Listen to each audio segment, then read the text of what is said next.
One thing you're not is sorry. I never heard one time say I'm sorry. It's all her fault. No. Welcome to Bench Report Court Cam.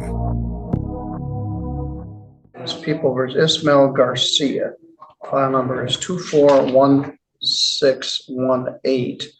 Mr. Garcia is represented by Mr. Knopfsinger. They're both here.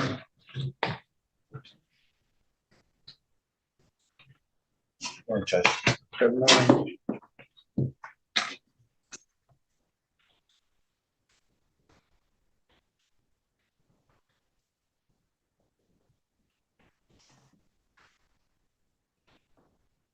This is the time and date for sentencing in the matter of People versus Ismael Garcia Jr. File number is 241618. As I said, Mr. Garcia was charged with domestic violence, second offense. We were just about to set the matter for a trial, and the defendant entered a plea. There was also an issue of a bond violation where the defendant was having contact with the complaining witness in violation of the bond. The defendant entered a plea to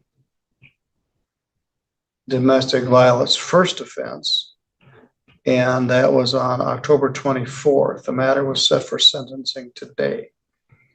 I adjourned the matter. I wanted to get victim input from the complainant, Ms. Rose, who had been a complainant in previous domestic violence charges. I wanted to talk to Dan Frazine, his previous probation officer, which I did have a chance to do. I didn't get any pictures. I did, about 1 second before I came in here, get a request for restitution regarding some medical bills. And the complaining witness is present, which I'm happy for that. Mr. Knopfsinger, what would you like me to know? Yeah, a couple of things, Judge. Thank you. I want to kind of go back a little bit. This relationship has been on for about 4 years. They don't share any children together, but there are 3 children in the home. Noah, Evelyn, and Eliza. And they, the complainant is working part-time. Mr. Garcia is working full-time. So is the primary breadwinner. And what happened here, and Mr. Garcia is also a bodybuilder, and so they have this thing going. He's working full-time. He's being supported. There's a lot of meal preparation, a lot of commitment there. And from what I can tell, a really good thing going here. Then some problems arise here. Judge was paying rent, where thought that rent was paid and then it hadn't. It appeared to be a little short on money, and that's what leads to this argument. Prior to that, the landlord had been on them about missing a payment, reached out to Mr. Garcia. Hey, we need to figure this out. He felt that there was a risk of a potential eviction. So what happens that day is, talking about finances, Mr. Garcia will admit to the court that he lost his cool. And if the court reviewed the police report, Mr. Garcia sort of directed his anger towards himself. He's hitting his head against the wall. He's seeing red. He eventually, the cops are called. He's interviewed, and he says, and what he has said consistently is that he grabs her face, trying to get her to stop yelling or just to get her attention. He admits that the day of, he's arrested that morning, stays in jail until Saturday afternoon. He then enters a plea to that effect, Judge. Then after that, he's ordered out of the home. It's a no contact order. He lives with his cousin. And quite frankly, Judge, unbeknownst to me, there's money still being sent to help pay the bills because of the kids, because of the complainant working part-time. She can't make ends meet. I mean, Mr. Garcia, we talk about this. They had never done couples counseling before. My understanding, many couples fight over finances. I filed this motion, Judge, to lift the no contact, to have for this couples counseling to occur. Then it becomes known that there has been contact here. Text messages, I reviewed some of them. It seems to be that the relationship was going to, from what I saw, continue. But it was clear there was money being sent from Mr. Garcia. He took on a part-time job so that he could pay his cousin and then continue to pay all the bills there at home as well. And then it becomes known here, the last hearing, that that she doesn't want to continue the relationship. And I think that was a surprise to my client. It's kind of sad, Judge, too, to see such a relationship kind of unravel, especially one that's 4 years. Mr. Garcia had been on a probation before. My understanding is he had successfully completed it. He tells me he was using some of the skills that he learned in anger management. And I will say, Judge, too, that, you know, I don't want to excuse the conduct, but it isn't exactly it's not a drag them out kind of situation. I don't want to minimize it, right? She did go to the ER. We received the medical records and restitution requests. We're stipulating to them.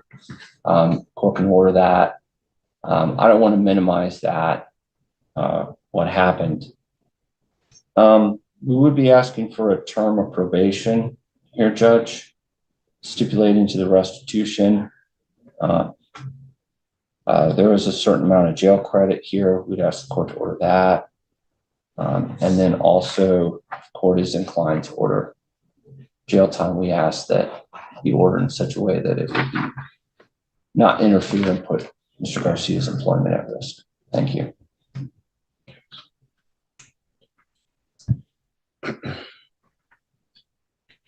Your Honor, if I may. Yeah, I'm going to give you the last word. Ms. Rose, would you come forward, please?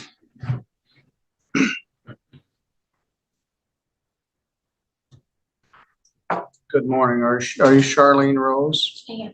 And you've been in a several-year relationship with Ismael Garcia? Yes. This is the third one of these that I've had.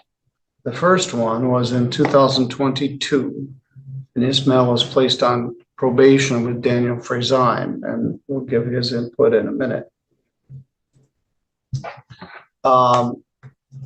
Then there was another incident of domestic violence in 2023. And you were the complaining witness in that. That is in file number 232188. And somehow they listed it as County of Saginaw, Three Rivers, Michigan. I think they had to fix the thing. And there was an allegation of an assault at your house on 2nd Avenue on August 21st of 23. The matter was dismissed by Prosecutor Marvin. He wrote, after determined in part, after discussion with complaining witness, the matter was dismissed by the prosecutor in December of 2023. And this incident took place in September of 2024 and resulted almost in a jury trial. And then the defendant entered a plea and we set the matter for sentencing. I don't know what was discussed between you and Mr. Marvin back in December of last year, But I didn't want to do this unless I got a chance to give you an opportunity to tell me what you think. So what would you like me to know?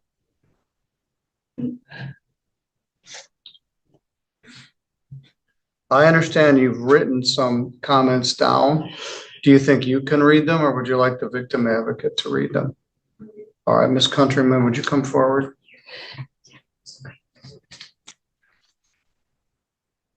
All right, and this is what you wrote that you wanted me to hear?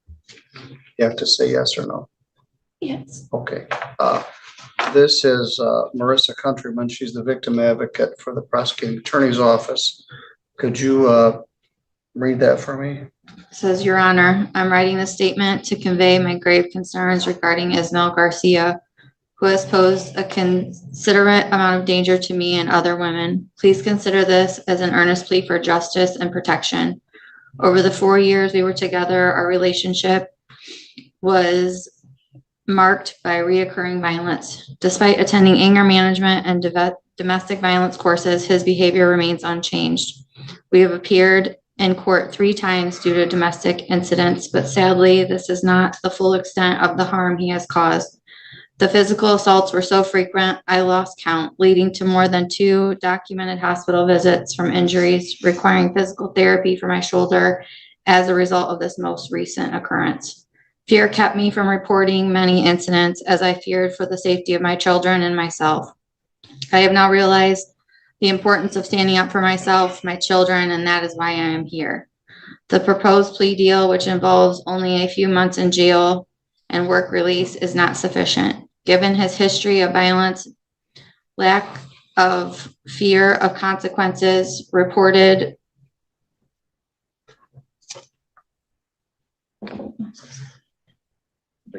breaches, and intimidation attempt during the protective order and light sentence merely empower him.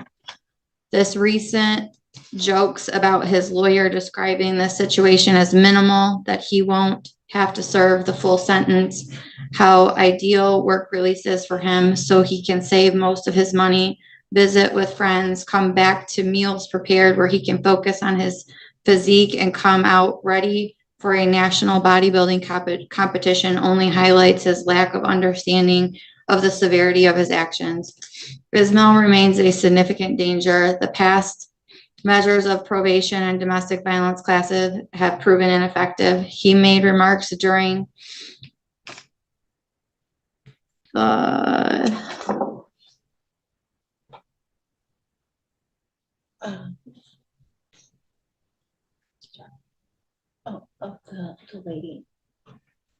of the lady trying to hook up with him, and that at the time he can follow through with her offers. I strongly urge you to impose a maximum sentence for this repeat offense and multiple counts of domestic violence, along with comprehensive probation monitoring and enforced anger management is crucial to demonstrate that such behavior cannot continue without serious repercussions. I do not hate Izzy, even with everything that has happened. I have love in my heart for him, not hate or ill will. The trauma inflicted upon me is overwhelming. Just being here, going through this again, causes uncontrollable anxiety. While I understand he wants to end the relationship, it is imperative he receives appropriate consequences and mental health services to prevent him from inflicting the same physical atrocities on his next partner. Therefore, immediate protection is imperative. My sincere hope is that he receives the necessary mental health services and realize the consequences of his actions that should be met with justice, reflective of their impact. Thank you for considering my statement, Charlene Rose. Thank you. Now, there are 3 children. Are they all your joint children? They are not our joint children. All right. How many, do you have children together? No, we do not have All children right. together. So the way I understood it, he's working 2 full-time jobs and paying all the bills. That is incorrect. All right. So who's paying the house payment, the rent, and all that sort of thing? Some of it is him, some of it is me. All right. For the duration that we've been there, the majority of it has been me, as I work more than one part-time job. All right, so if I put him in jail, well, right now, you're not married and you don't have any joint children. He has no financial obligation to support you. Mhm. And you're sort of, yeah, you want me to give him the maximum allowable sentence, but you also want me to do some things that would be under probation, like domestic violence or mental health treatment. So if I incarcerate him, you're gonna lose whatever financial, and I guess at this point, it's probably gonna end anyway, because he's not under any obligation to pay your expenses. What he said is he was paying the rent. Well, let me add this. How much is he contributing each month to your expenses? Right before this incident, he had started pitching in for about half of the rent, and that was it. I paid the other half, and I paid all the utilities, and the car insurance and everything for both of us was under me. I was taking care of all of that. All right, so he wasn't keeping the family afloat. He No. was helping bail the boat out. But at this point, there isn't going to be any assistance from him. You understand? Yes, and since the last time we were here, there has been nothing, and he told the landlord that it doesn't matter that he's on the lease, he's not paying a cent of it because he's not there, and he doesn't care what happens to us if we are there or if we are not there, because it's not his responsibility. Some of that's true. Who's the landlord? Yesenia Sanchez. All right, yeah, we had talked about that before.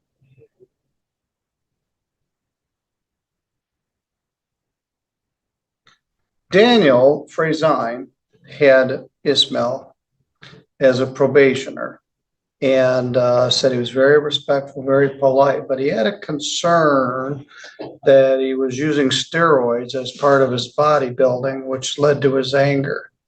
Do you have any insight regarding that? I get different answers at different times. And that was one of the things before we had moved into a place together, is that was not something that I wanted around the kids, in my house, anything like that. So if he was doing that, then that would have to stop, or we were not going to get into a place together. And since then, I've had, sometimes I'm told yes, sometimes I'm told no, so I don't know.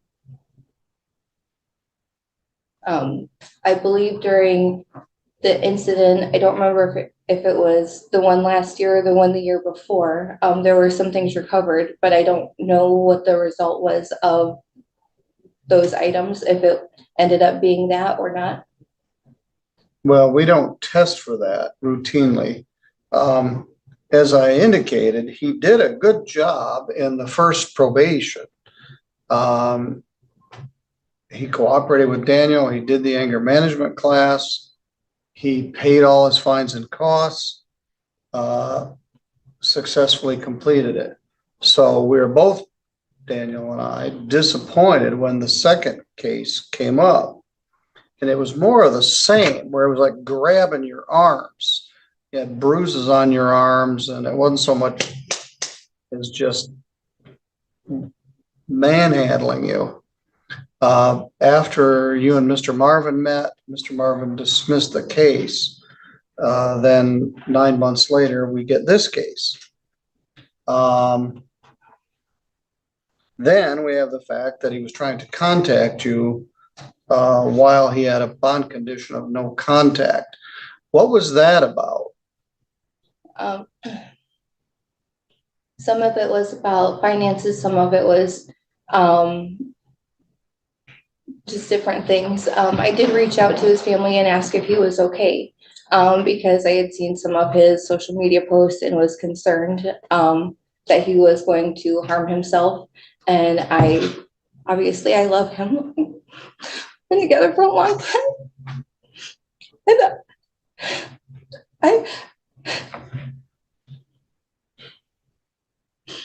I do love him very much. And I was concerned, so I reached out to have them check on him. And some of his family actually helped me with my statement. with things that they thought, because it was much shorter, but they didn't want me to leave out other stuff that they were aware of that had also happened, as it goes hand in hand with this.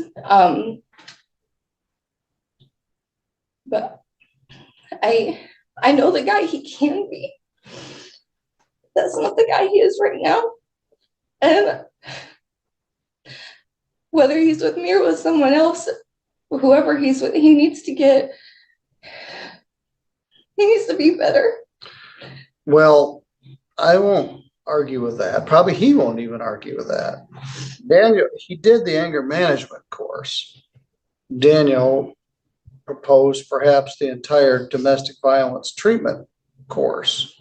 It's 26 weeks. But what you're asking me to do is put him in jail for 93 days and make him lose both jobs. He's not working at the second job. He had quit the day after our last court session. At TSC? Yes. Okay. And then you also oppose work release, where he could keep his job and go to work. You don't want that either? He works, I don't remember, it's 10 to 12-hour shifts, 4 to 5 days a week. And that's where all his friends are. And he has made comments several times that it's not even going to be a big deal because at jail, they're going to have his meals ready. He's going to go socialize with his you friends. mentioned that. Did he post this on his social media or something, or did he tell you? No, it was between a conversation with us during the no contact. Oh. That he'd be able to just put his money away, because then all he's got to worry about is court fees and nothing else. And then he'll come out ready for his next competition, because while he's in there, he's going to have all the time to just focus on his physique. Well, we don't have much of a gym facility here in our local jail or at the probation center. The maximum allowable sentence is 93 days. The charge was a second offense reduced to a first. Second offense is punishable by up to a year in jail. First offense up to 93 days. There's good time, 93 days, 5 days a month makes it 75 days. If he becomes a trustee, he gets additional good time, meaning we're talking about maybe 60 days in jail as the maximum. There's no guarantee he would be a trustee, but I think he would probably be fine as one. They want people that have got a discrete sentence, beginning date, end date, rather than someone's just in there for the weekend. If you went to the probation center in Three Rivers as work release, I could do the anger management as part of the domestic violence treatment as part of a probation. But I can't put him on probation if I give him the maximum sentence. There's nothing else I could do to him if he violates the probation. So it's 60 days in jail versus trying to get a handle on the root cause of the problem. All right, Mr. Garcia, I told you I'd give you the last word. You just heard what she had to say. What do you want me to know? Well, first of all, a lot of it breaks my heart, but I can see that she's aggravated. She's mad at a lot of things. And I was told that the relationship was over. I didn't quit my job till a week later, after a week, I think. I quit because she was roaming around the parking lot at least 2-3 times. They saw her, and I have witnesses from At work. TSC? At TSC. I don't know what she wanted, but I have texts that I screenshotted. That day after court, she texted me. Next day, she texted me. She sent me reels. She was sending me a bunch of stuff. So just 2 days ago, she sent me a bunch of reels on a row. What are reels? Reels are like stories that you post, and she was slandering me on Facebook too. Stuff I didn't want to bring up, but. So what were in these texts? So one of them saying that, hey, I thought we said that no matter what happened at court, you were going to still be paying rent along those lines. Now, she wrote in a long message and just things to get me to reply. I don't know, it was to get me in trouble. All right, let me stop you. Did you text him this last week? This last week, no. But when did you last text him? He said 2 days ago. No. All right, when did you last text him? It was after the last court thing, because I had a message from our landlord who was trying to get a hold of him and asked me, and he is aware of the situation, and it was to get him to get a hold of the landlord. It wasn't to get a hold of me, it was to get a hold of the landlord. Do you have those texts? I do. I have the text. I have the messages that she'd been frequently sending me. So I decided, hey, I need to get a new phone. So that's why I disconnected my line, because it was all led to her. I mean, she could see the phone calls and everything. And God forbid there was a woman's phone in there, because she would probably call her and go berserk or say something. I was just scared. You just told me you got text 2 days ago. She says I didn't text you 2 days ago. No, it was from Messenger. It was from Messenger and Instagram. And I have those screenshots. All right. Did you IM him in the last couple of days? No, I did put stuff and things in my folder in there. So sorry, Your Honor. All right. Well, all right. So he isn't living there. He's prohibited by me from living there. You want him to go to jail, and he said, I'm not paying the rent anymore. And I guess if I was him, I wouldn't pay it either.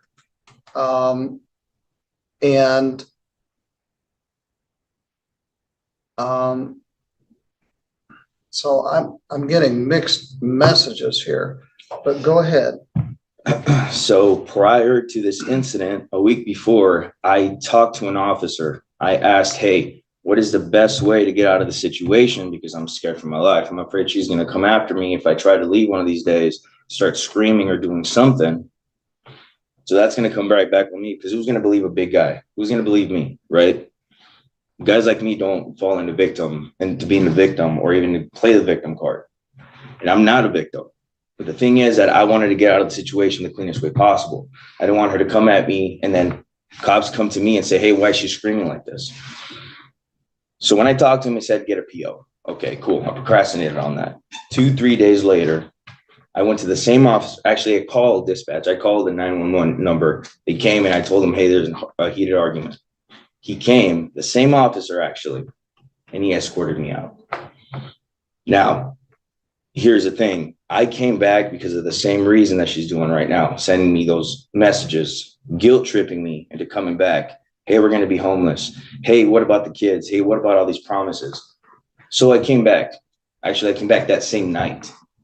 But the thing is that I was following my steps that I had learned in anger management. Things get heated.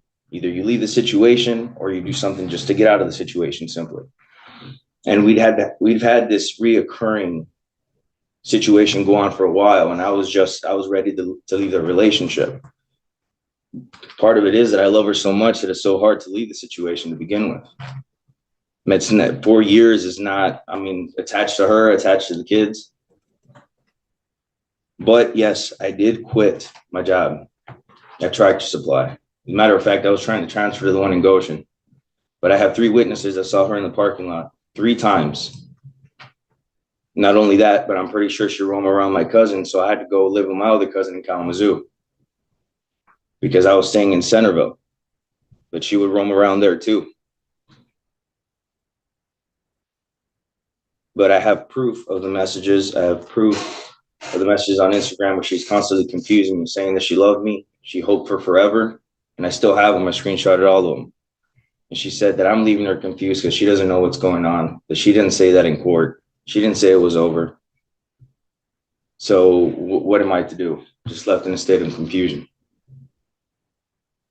And don't get me wrong, I did want to text her. I did want to message her because, again, I was getting reeled into the same situation I got reeled for the first time because she messaged me 2 days after I'd gone out of jail, or a day after I'd gotten out of jail. So I'm left with, should I text her? Is she saying the truth? Did she really say that? Or did she not? Because it seemed to me that she still wants this relationship, that she still wants forever. And I have proof on message, proof of the reels that she sent me, the stories. So I'm confused. Yeah. One thing you're not is sorry. I never heard one time say I'm sorry. It's all her fault. No. There's 3 separate times you've been charged with assaulting her. She says there's a bunch of other times that you weren't charged. And I'm going to take. And even if the other stuff where you're hitting yourself and banging your head on the wall, that's not normal. That's not behavior that makes for a good relationship. Let me ask you, are you doing steroids that make you angry? Not at all, Your Honor. And I have told them multiple times to take tests and do what they have to do. And the only things I take high amounts of is probably caffeine and a lot of boosters, pretty much. But it's all legal, and I can show you the store where I get them at.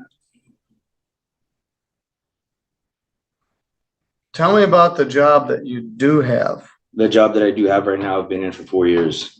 Which is, I forgot where that one was. That's utility master. Oh, yeah. And I am willing to take full responsibility of this, because that's not justifying my actions. I mean, I'm still fully responsible for what I do at the end of the day. Again, I'm not going to sit here and say, hey, or try to justify my own actions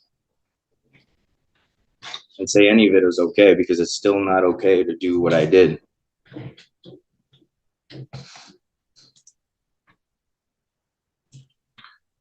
Andrew, you have any input on this? Well, Your Honor, in this particular circumstance, they've been together for 4 years, 3 different incidences of domestic violence where he's been charged. I think that he talks the talk, but he really lacks insight into the consequences of his action. I think in addition to the restitution, my supposition is that probation and the 26-week domestic violence program would probably be the best outcome in this case. For what it's worth, that was Daniel's recommendation.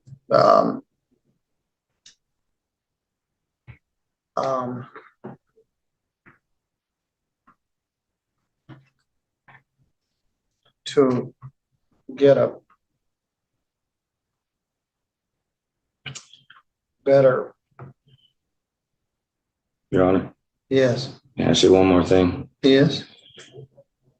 So I'm probably not going to talk to her anymore. I did just want to say that I do love her, and that I'm sorry I didn't meet what she needed from me. I know it was real. It's just, I hope that it's just bad timing, because I had not felt, and she was very caring. She's an amazing woman. And no matter what happened between us, I mean, I don't feel like it is okay for me to have put my hands on her regardless. I feel like we should have taken couples counseling. Couples counseling is okay if everybody's on equal footing. Yeah. But in a domestic violence relationship, somebody's got the power and control and the other one doesn't. So it's not a matter of couples. It's a matter of dealing with a controlling partner. And I can't tell what I'm dealing with here, but at this point, you're going to be out of her life financially and physically. You're going to make your way in the world without any input from Ismail, is what you're asking for, including no money. And I'm sure he loves your children. They probably see him as a father figure. You've been together for 4 years, and now he's gone. There's no visitation. There's no nothing. He's in jail, and your kids, whatever happened to, I don't know what they call him. Is he dad, stepdad? Mostly it's beefy. Beefy. And they don't understand. And you keep muddying the waters by posting this stuff. And then you're talking to each other on the phone in clear violation of my order, which, I wanted to keep everybody apart till we got this resolved. Since the last stuff. Sorry, Your Honor. You didn't have enough hours in the day to do 2 full-time jobs. And I don't want you to lose your job at Utilimaster.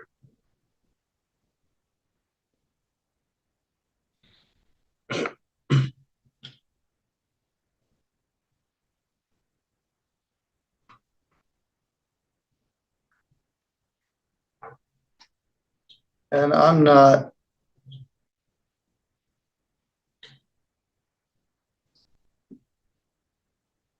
clairvoyant, but I don't think you are done with each other. You can't live with each other, you can't live without each other. But right now, the situation is not healthy the way it is. I'm gonna do a 12-month probation. I could always extend it. I'm gonna order 32 days credit, 2 days. And we're gonna do that on work release. The fine is 0. You got enough to pay.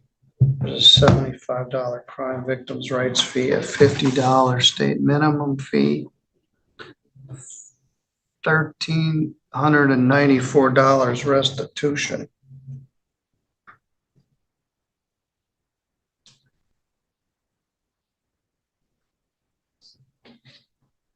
Charlene Rose.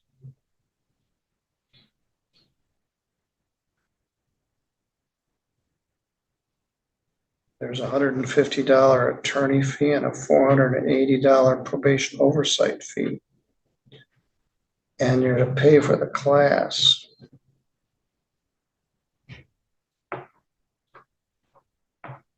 You're gonna do the whole comprehensive domestic violence class and hopefully get a better handle on this situation. No drugs and no alcohol. And that really hasn't seemed to have been a problem. No assault for threatening behavior. No contact with Charlene Rose unless she asks for it.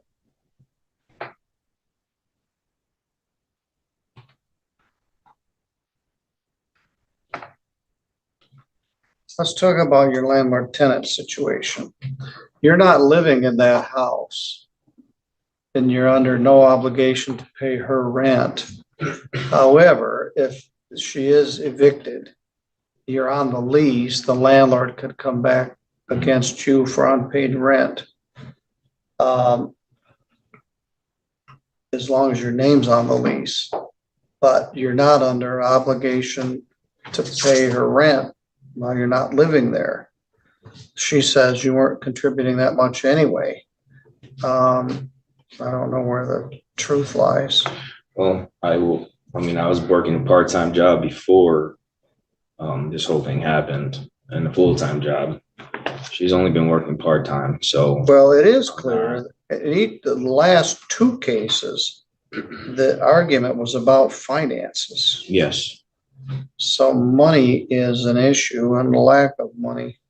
And maintaining 2 separate households isn't it. Right now, I've ordered that he not have any contact with you, which means I don't want you to post this stuff. I don't want Snapchats, Instagrams, passenger pitching, mail. I don't want you to contact him either. But if at some point you would like to have contact with him, you can contact his probation officer and I can amend the condition of his probation. He's got to pay your medical bill, which he agreed to his credit, of $1,394. I don't know if that goes to you or to the hospital. Have you paid it? I have not yet. All right, so it's, I didn't know how it worked. I'm not sure either. And I don't know whether, yeah, this will have to be paid. What's this gonna do to your ability to maintain the house on Second Avenue? I will be able to maintain it. All right. All right, Daniel was open to working with you again. And for what it's worth, his recommendation was similar to Mr. Rognus, that we try the whole course. So, Mr. Garcia, I want you to go downstairs and check in with Daniel. So, at some point, can I get like a day or something to just go and grab some of the stuff that I need from the house? You're gonna need to do that through an intermediary, a brother or someone to go Okay. get your stuff. And then they're gonna arrange when you're gonna start your time at the probation center. Also, I just do want to make her aware that we're both on the lease. So if I tell the landlord that I'm not gonna stay there at all anymore, it's pretty much closing both of us. Well, not necessarily. I mean, I don't know, that's. Well, your based on the landlord messages. is not, And this is why I told him that I did want to continue paying. well, you can continue paying if you choose to. You're not under any legal obligation. Unless your landlord releases you from the lease, you're still on it. I didn't want her to get evicted. All right, well, I respect that. She says she can do it anyway. If you choose to pay it, that's up to you, but you got a lot of other stuff. Right now, you gotta pay almost $1,400 worth of restitution. I'd use the money for that. And paying for the domestic violence class, paying your probation oversight fees. You got a lot going on here. All right, you go downstairs to probation. Daniel's watching this and he's waiting for you to come down. All right, thank you. Ms. Rose, you just wait here with me for a minute.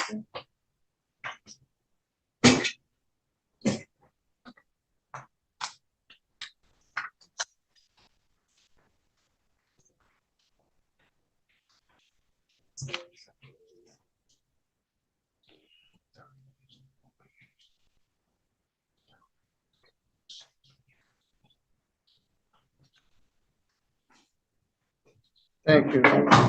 Thanks for watching. Stick around longer and click the highlighted videos to your right. See you there.